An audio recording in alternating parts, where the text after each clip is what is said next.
Hello, ladies and gentlemen. I want to welcome you to our music and meeting concert, our special Mother's Day program called Musical Mothers.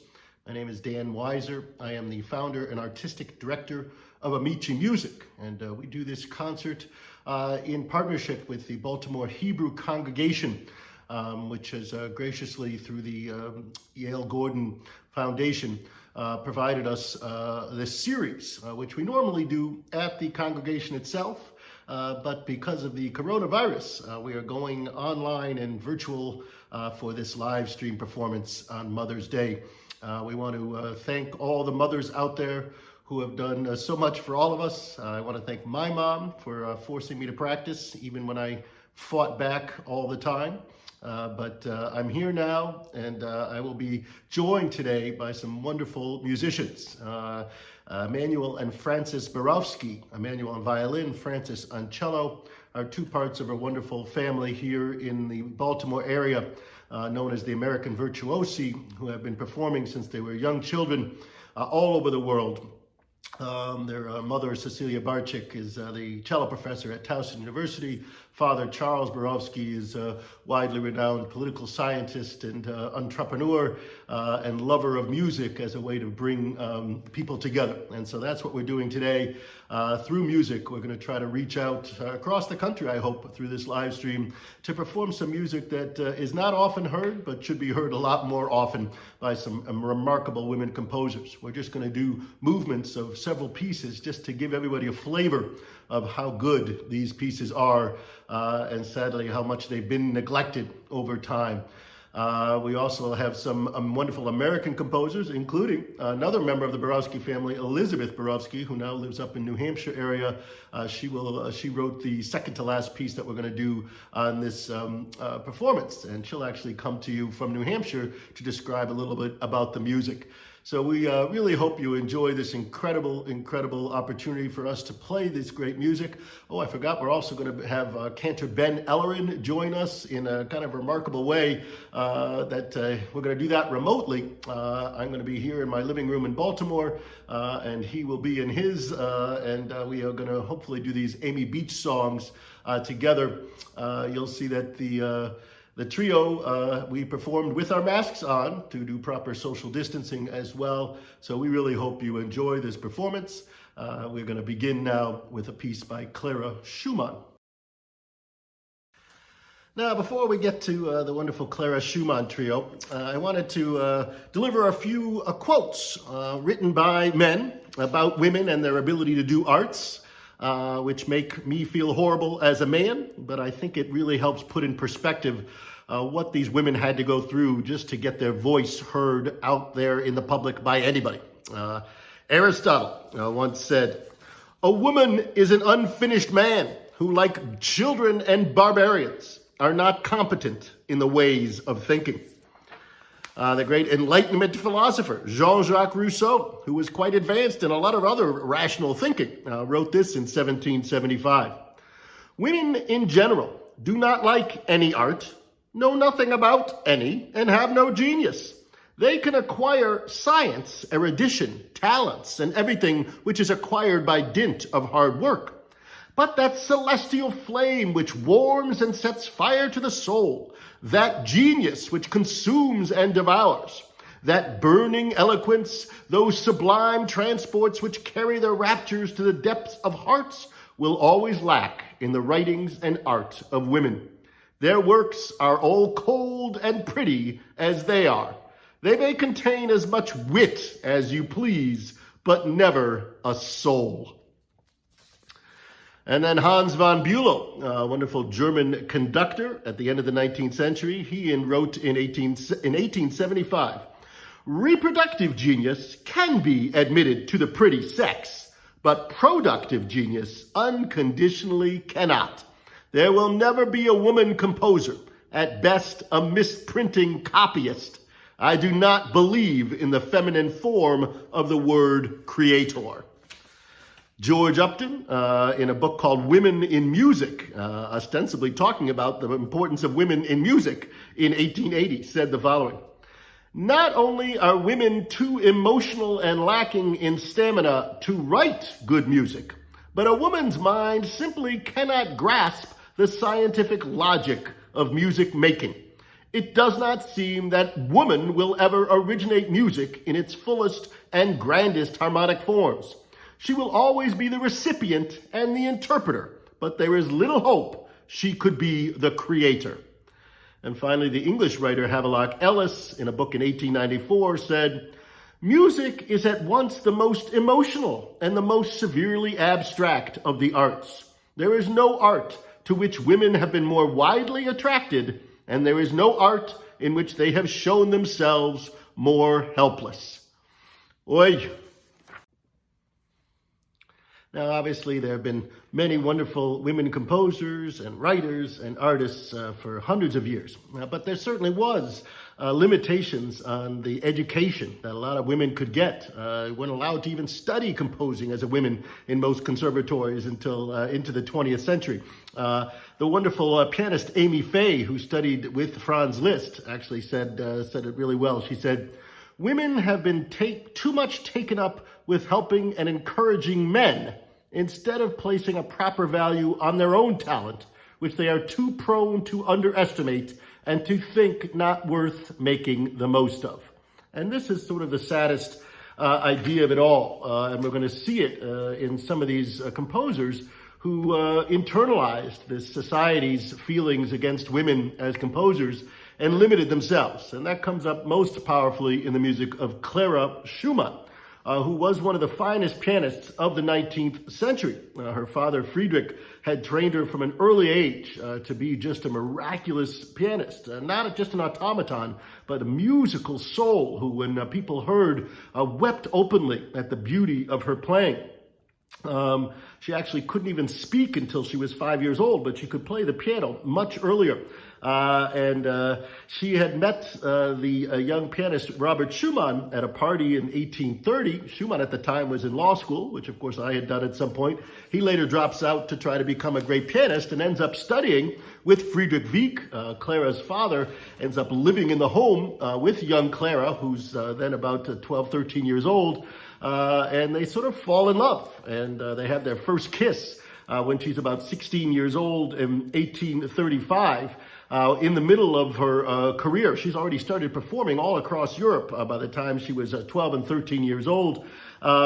After their first kiss, the father rips her out of the home and takes her on these long tours for like a year and a half, hoping that she'll forget about Robert and move on, because he wants her to be a great pianist and not get stuck with some loser pianist like Robert Schumann.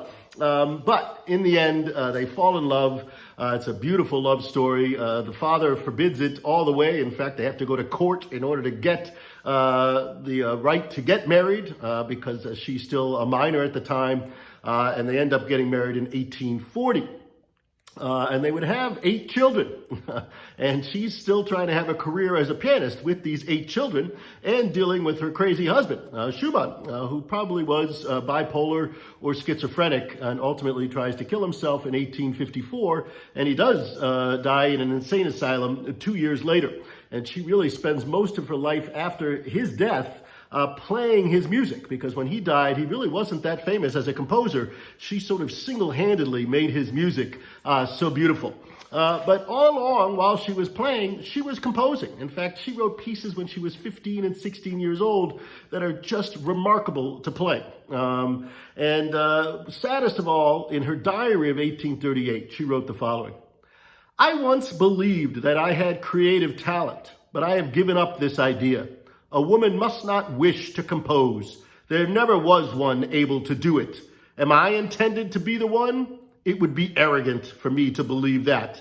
That was something with which my father tempted me in former days, but I soon gave up believing this. May Robert always create. That must always make me happy." So it's almost really sad that she married a composer, because she had it in her, but felt that once they got married, that was his world and her job was a pianist. And she really didn't do a lot of composing once they got into their marriage. In fact, she wrote a letter to Robert in 1839 saying, "I have a peculiar aversion to showing you anything that I have composed. I am always ashamed. Women always betray themselves in their own compositions. But she did go on composing, and in fact, in 1853, just before Robert tries to kill himself, she writes a letter to Brahms, her new friend. "There is nothing which surpasses the joy of creation, if only because through it one wins hours of self-forgetfulness when one lives in a world of sound. When I am able to compose regularly, I feel really in my element. Quite a different feeling seems to come over me. I am much freer and lighter, and everything seems to me bright and cheerful. There is nothing greater than the joy of composing something oneself and then listening to it." So she obviously still loved to compose. And her husband, I think, recognized that there was some greatness inside of her. He wrote the following. This is in 1842, or just after they were married.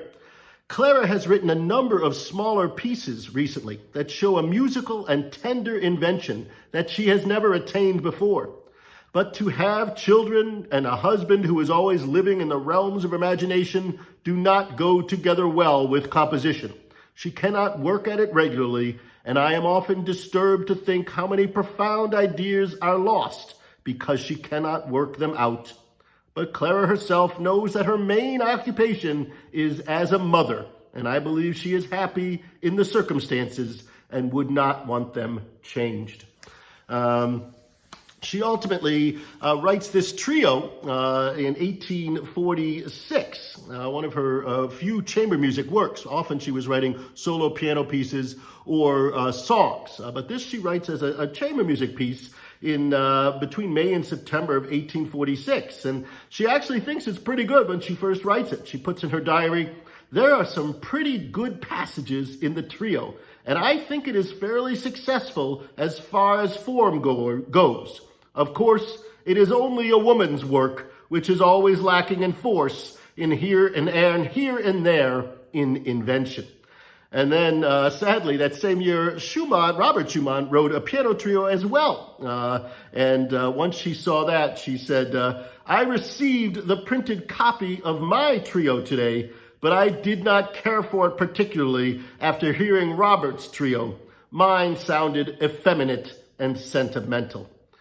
So it is really just a sad thing to listen to Clara demean her own work. And I think you'll hear in the first movement of this trio that we're going to play, an Allegro Moderato, just the power and the beauty of her composing. I hope you enjoy the first movement of Clara Schumann's piano trio in G minor, written in 1846.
next composer is also someone with a name that is familiar. It's Fanny Mendelssohn, or as she was known, Fanny Mendelssohn Hensel. She was the sister to Felix Mendelssohn, her more famous brother.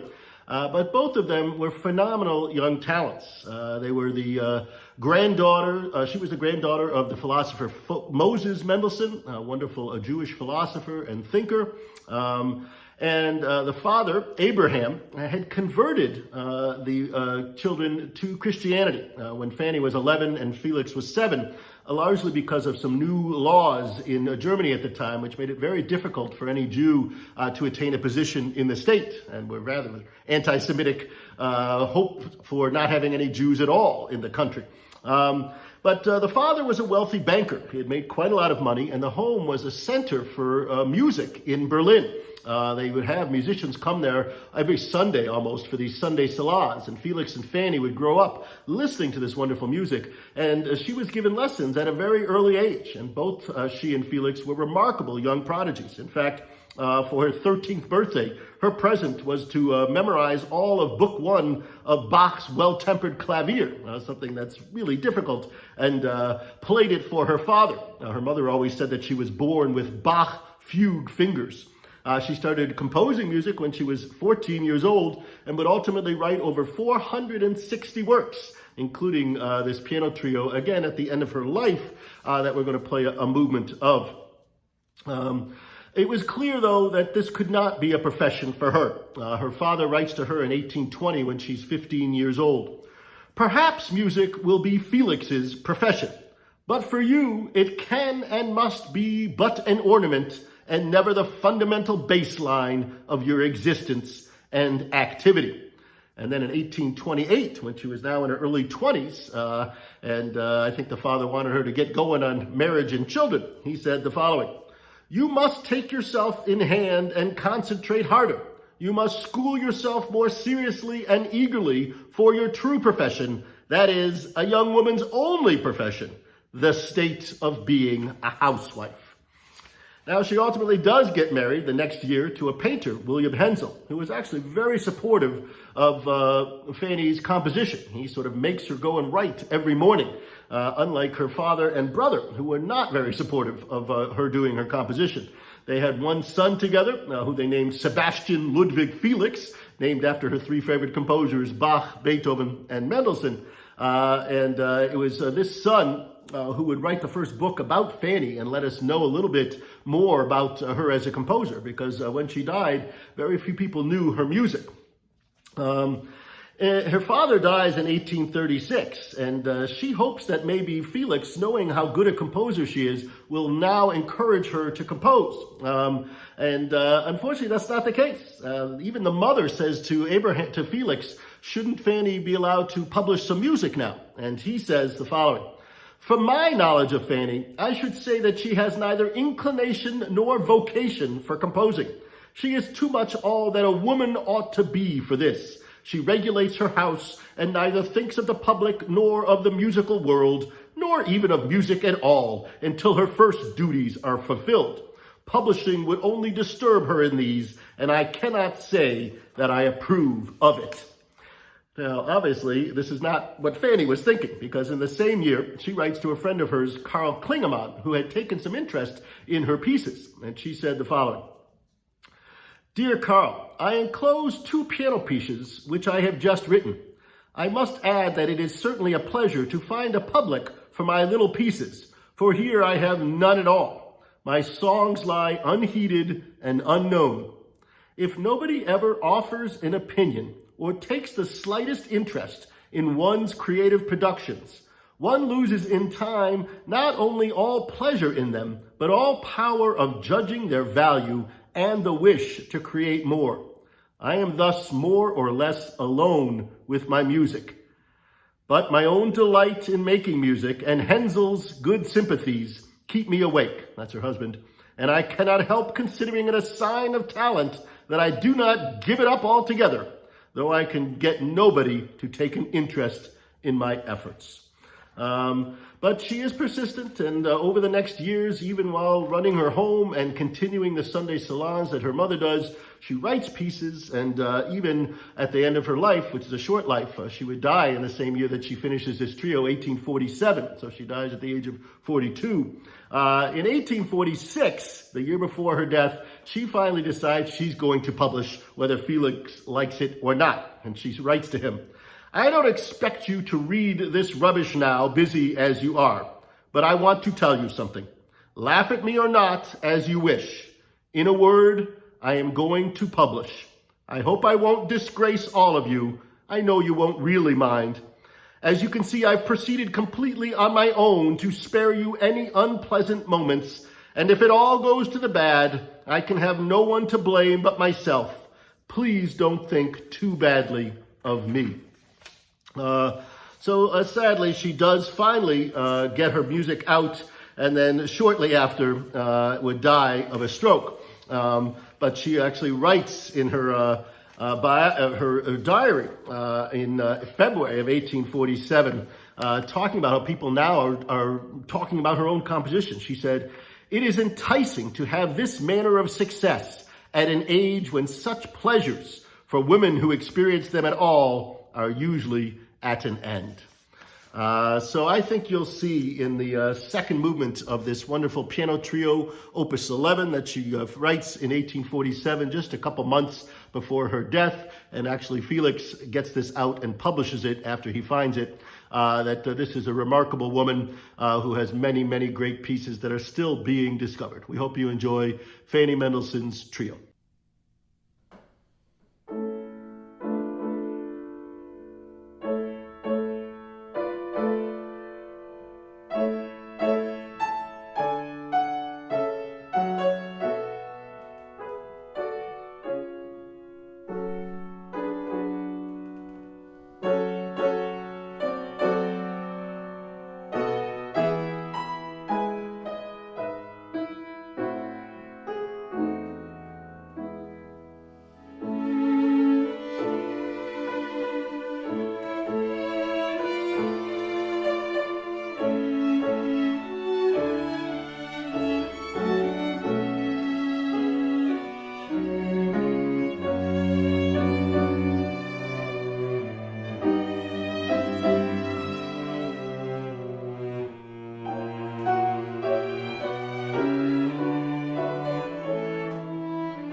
All right, before we do our next piece, we're actually going to get set up. I forgot that we usually try to show the hands of the piano on a big screen there at the Baltimore Hebrew Congregation. We can't do that because we're in my house, but we do have a little TV here that we're going to try to let you see the hands for those of you who like to watch that go on. Won't be as clear, but we're trying to make it as similar as we can to the programs there at the synagogue. And our next work is by a French composer, Louise Farrenc, who again is not widely known. Born in 1804, dies in 1875, was the daughter of a sculptor in Paris. And she was a very well-known composer during her lifetime and then basically got lost. She studied composition as a young girl with Anton Reicha, who was a fairly well-known composer and friend of Beethoven. She went to the Paris Conservatory as a young girl as a pianist, and while she was there, she met Aristide Farrenc, who was a flute player, and they started playing concerts together, and they actually toured extensively around Europe. She ends up marrying him at the age of 17 in 1821. He would then go on to begin the Édition Farrenc, which she helped with, one of the leading music publishers in France for the next 40 or 50 years. And she helped edit the book, The Treasure of Pianists, lots of formerly unknown pieces by composers in the 16th and 17th century for piano. So really important in historically helping us put together music for the piano. She was such a great pianist and teacher that she became one of the first women hired at the Paris Conservatory in 1842 as a professor of piano there. But even though her music was performed occasionally while she was alive, as soon as she died, it really faded away. And of course, part of the issue was that she was a woman, but there was the other issue was that she was writing symphonies and chamber music in France at a time when really all people wanted to hear there were operas and ballets. Chamber music and symphonies were considered German music.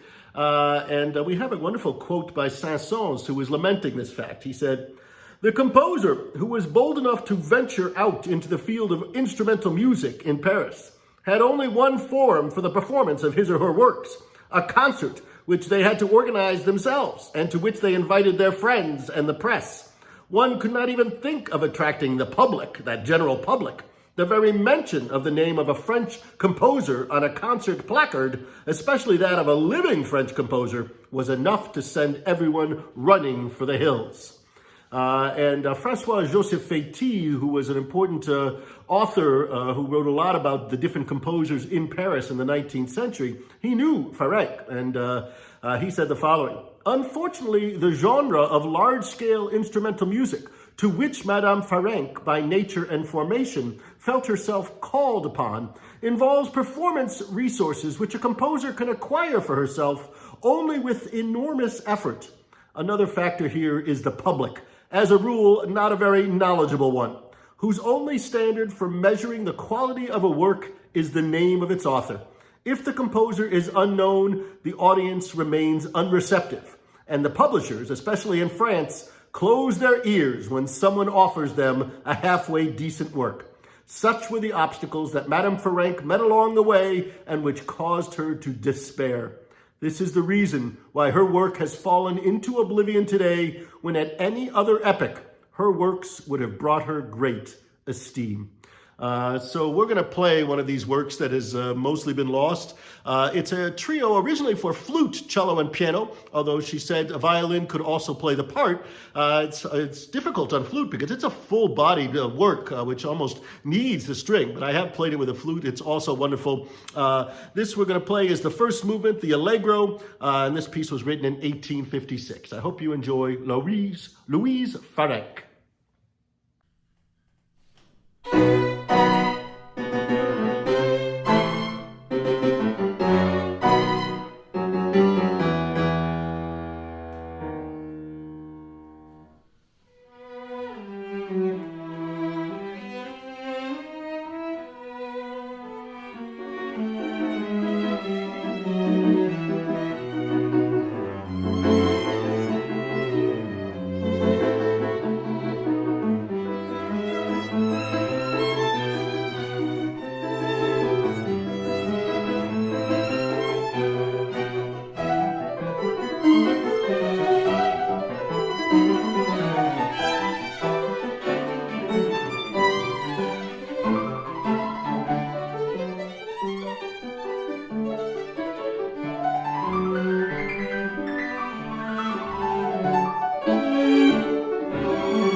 Our next work is by another French composer. Her name is Cecile Chaminade, born in 1857, would die in 1944.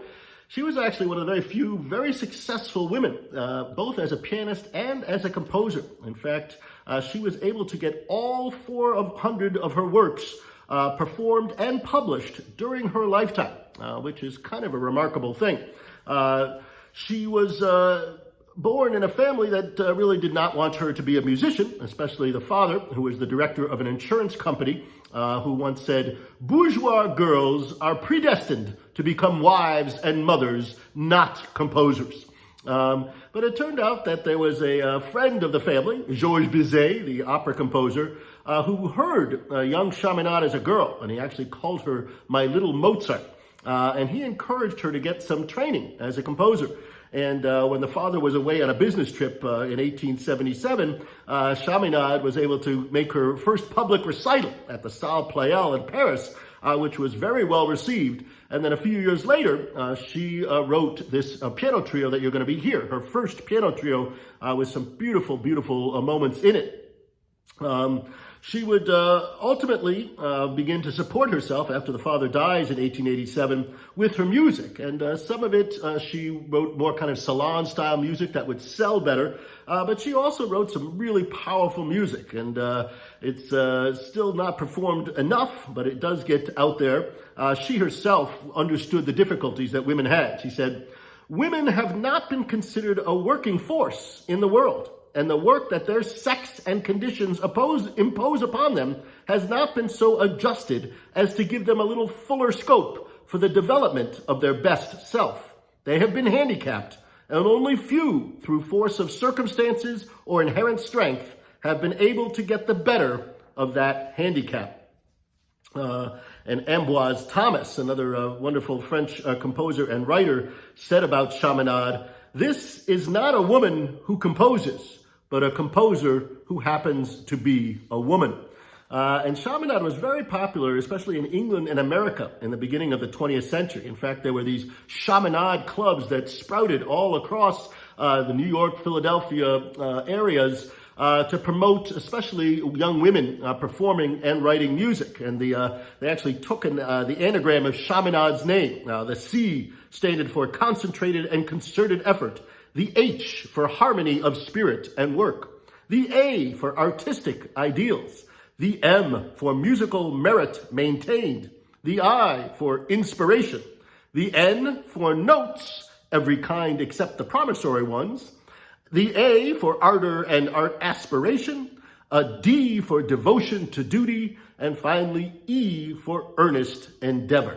And she actually played in Carnegie Hall in 1908 and grossed a near record $5,000 for her concerts at the time. And in 1913, she became the first female composer inducted into the French Legion of Honor. So we're going to perform for you the very beautiful second movement from her first piano trio written in 1880.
All right, we're going to bring in Cantor Ben Ellerin now to sing three beautiful songs by the American composer Amy Beach. These are the three Browning songs on the poetry of Robert Browning that she wrote in 1899. The first one is called The Years at the Spring, then Ah, Love But a Day, and then the third one, I Send My Heart Up to Thee. Amy Beach was born Amy Cheney in Henniker, New Hampshire in 1867. And showed amazing abilities at an early age. According to her mother, by the time she was a year old, she was singing 40 songs perfectly. And then when she was 2, she was singing harmonies and counter melodies as her mom sang those songs. And by the time she was 4, she had written out her first waltzes for the piano. The parents soon realized they had to get her out of New Hampshire and send her someplace for study. She went down to Boston where she took lessons at the New England Conservatory on piano, but she was not allowed to take composition lessons at that time as a woman. She made her debut at Boston's Jordan Hall in 1883. And was a phenomenon as a pianist. But she ended up marrying, as many of these young ladies did, at the age of 18, a very wealthy doctor in Boston. His name was Dr. Henry Harris Aubrey Beach. He was 24 years older than she was. Had actually been one of the first to introduce ether into America. He did not want his new wife performing piano professionally. He thought that would be demeaning below her place in society. So she was supposed to be never to teach piano, and she could only perform 2 public recitals per year with profits donated to charity. So this was a horrible thing for her as a pianist, but in many ways it actually allowed her to explore her own composition because she couldn't perform. And even though she really couldn't get lessons, there were many great ways to learn how to compose, namely to look at all the music out there. So she studied the scores of Bach and Mozart and Brahms and Beethoven and just sort of learned it that way. And ultimately in 1895, she wrote the first mass that was performed by the Handel and Haydn Society in Boston, the first mass by a woman ever performed. And then her Gaelic Symphony in 1896 was the first symphony composed and published by an American woman. And when this was performed, she got a letter from the composer George Whitefield Chadwick, who really loved this performance. And he said, "I always feel a thrill of pride when I hear a fine work by any composer. As such, you will have to be counted in, whether you like it or not, as one of the boys now." He really just could not believe that a woman could write with the power that she did. She started hanging around with these people of what's known as the Second New England School, Chadwick and John Knowles Paine, Arthur Foote, Edward MacDowell. And she ultimately spent a lot of time up at the Peterborough colony with MacDowell in New Hampshire. When her husband dies, she does begin to travel again and perform music on the piano. And Germany really loved her, and they treated her as the first American woman able to compose music of a European quality of excellence. She was also very instrumental in helping other women composers. She created her own beach clubs, as they were known, to help teach and educate children, especially young girls, in music. Was the leader of the Society of American Women Composers, in fact, the first president of that organization. In the year 2000, the Boston Pops paid tribute to her by adding her name as the first woman, joining 86 other composers on that granite wall of Boston's famous hat shell on the Esplanade there. In honor of her 150th birthday, the mayor of the city of Boston declared September 5th, 2017, Amy Beach Day. So we're still getting to hear some of this wonderful music, and we hope you enjoy these 3 Browning songs performed by Cantor Ben Ellerin. The years at the spring and days at the morn, mornings at 7, the hillsides do burn. The years at the spring and days at the morn, the larks on the wing, the snails on the thorn, his heaven, God in his heaven, all's right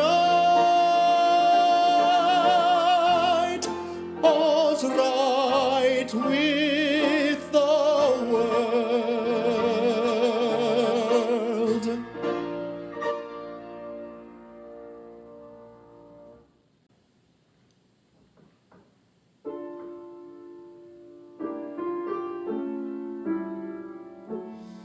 Our love but a day, and the world has changed.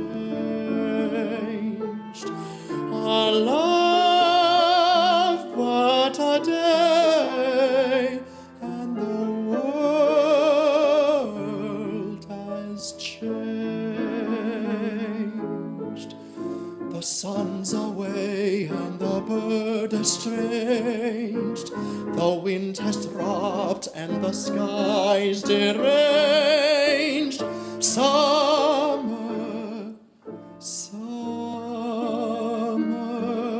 has stopped.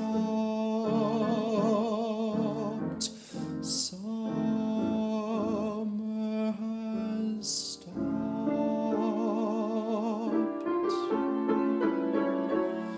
Our love but a day, and the world has changed.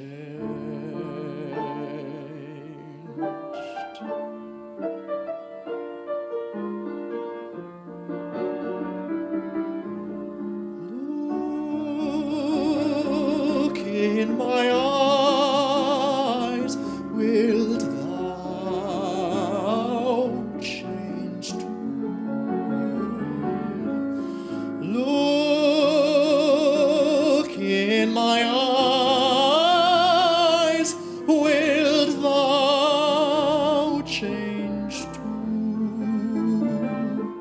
Should I fear surprise, shall I find aught new in the old and dear, in the good and true? With a changing year, our love, look in my eyes, look in my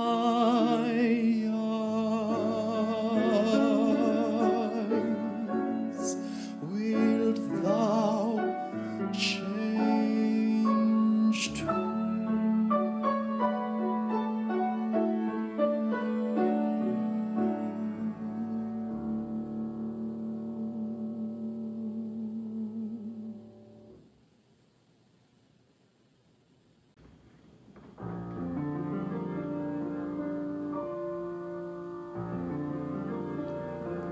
I send my heart up to thee, all my heart in this my singing. For the stars help me, and the sea bears part. I send my heart up to thee, all my heart in this my singing. For the stars help me, and the sea bears part.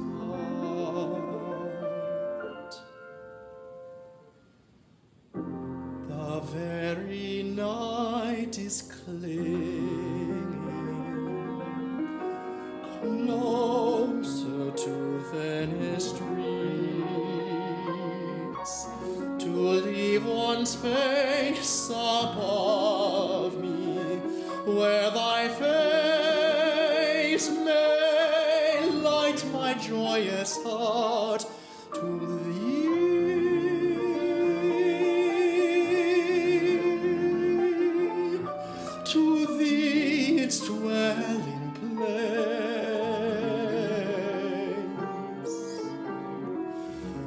face may light my joyous heart. To thee, my heart,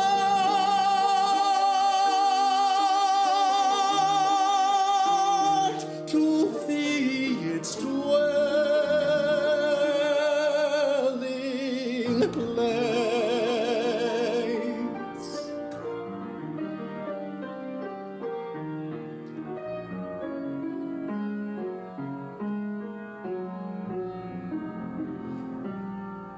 I send my heart up to thee, all my heart, in this my singing.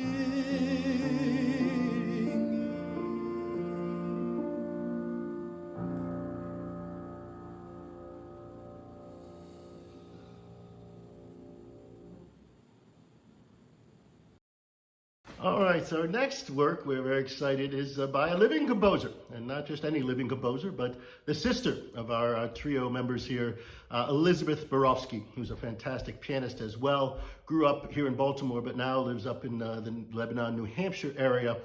She's going to come on in a few seconds to give you more details about this piece that she just wrote a couple of years ago in 2018 called the Cecile Suite.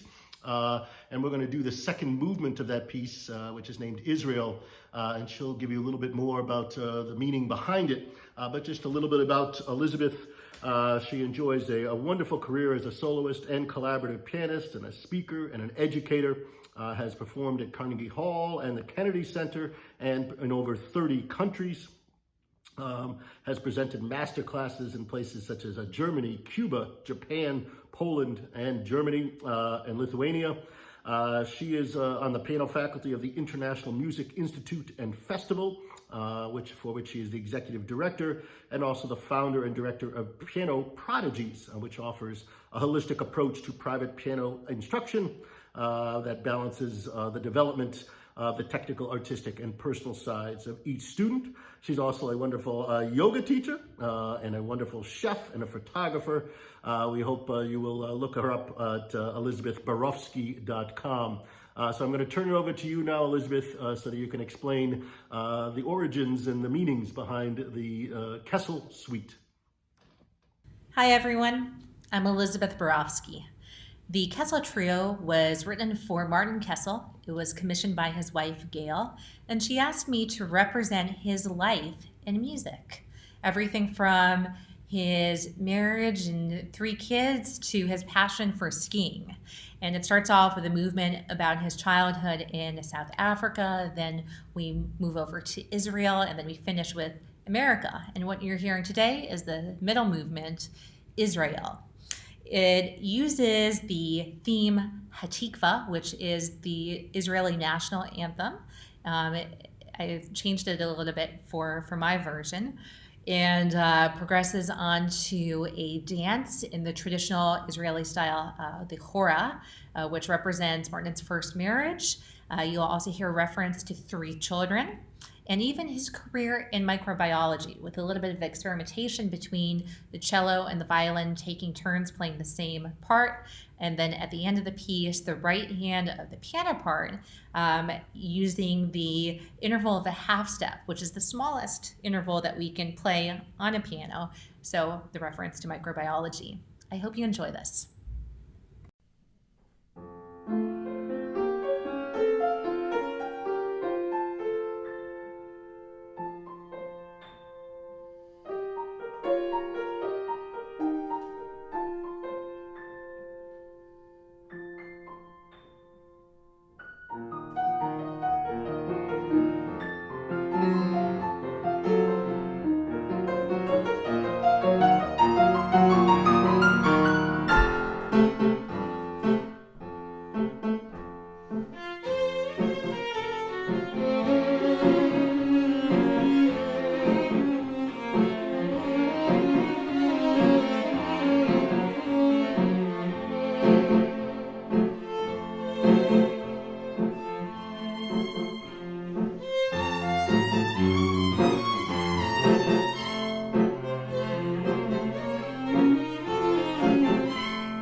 Our final work today is also by a living composer. Her name is Gwynneth Walker, and I met her when I lived up in the New Hampshire area.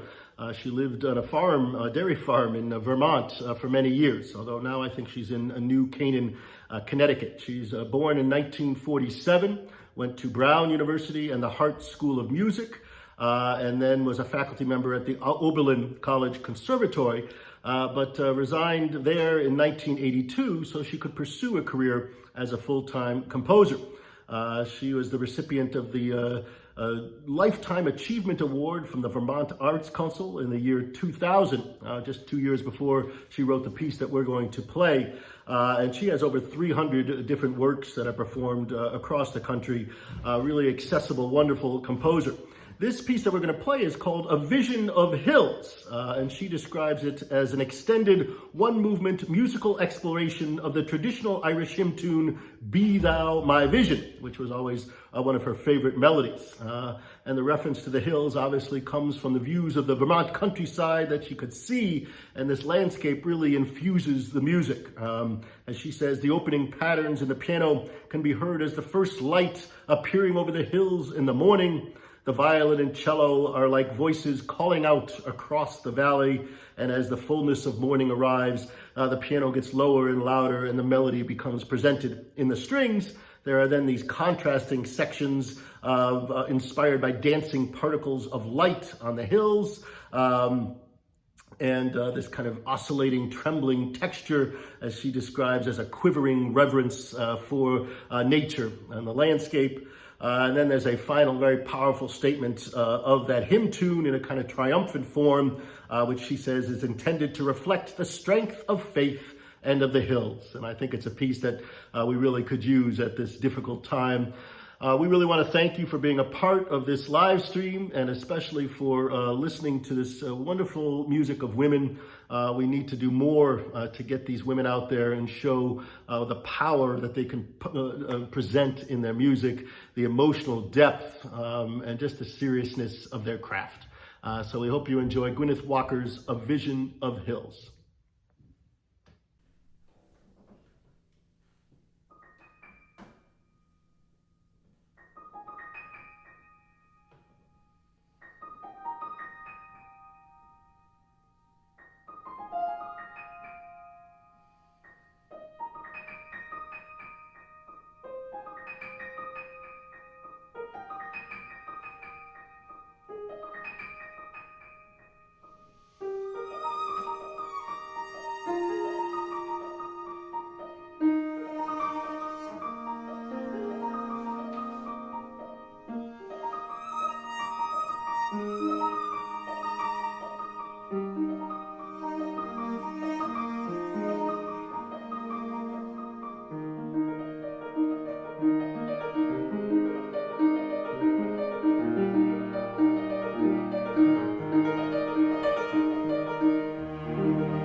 I want to thank you all for being a part of our first AmiciMusic, Baltimore Hebrew Congregation chamber music live stream in the age of COVID.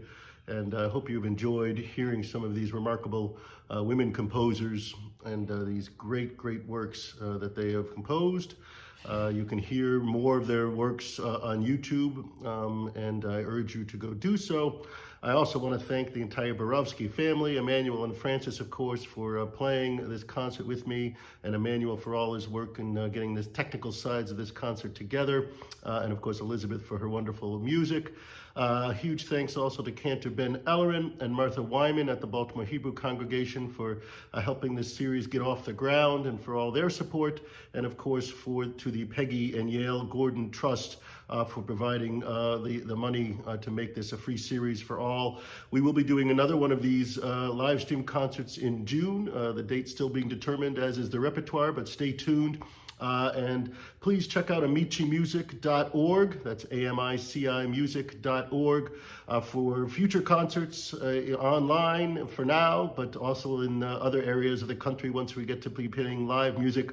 Coming up in a few weeks will be a live solo piano concert, and with all your favorites from the Romantic era, so I hope you can tune in then.